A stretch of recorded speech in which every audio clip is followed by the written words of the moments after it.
அந்த ரோலெக்ஸ் யானை இறந்து விட்டதாம். மயக்க ஊசி செலுத்தி அடர்ந்த வனப்பகுதியில் விடுவிக்கப்பட்ட அந்த யானை உயிரிழந்தது எப்படி என நடக்கும் விசாரணை.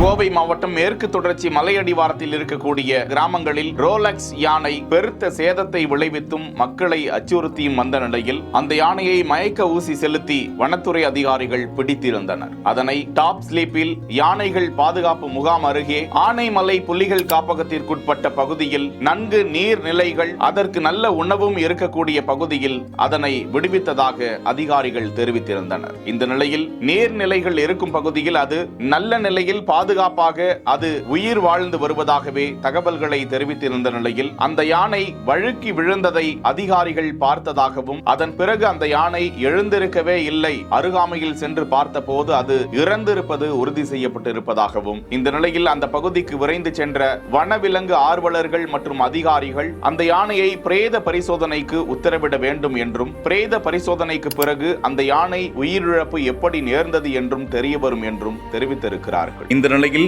ரோலெக்ஸ் யானையின் பிரேத பரிசோதனை அறிக்கை குறித்த விவரங்களும் வெளியிடப்பட்டுள்ளன. அந்த யானையின் இறப்புக்கு காரணமாக மொத்த நோயியல் கண்டுபிடிப்புகள் என்று கூறப்பட்டுள்ள அந்த அறிக்கையில் திடீர் இதய செயல் இழப்பு காரணமாகவும் ஒரே நேரத்தில் ஹெப்படைட்டிஸுடன் தொடர்புடைய ஹீமோ பெரிகார்டியத்தை குறிப்பதாகவும் அந்த யானையின் வெளிப்புற உடல்நிலை நன்றாக இருந்தது என்றும் கால்களில் சிராய்ப்பு காயம் காணப்பட்டிருக்கிறது.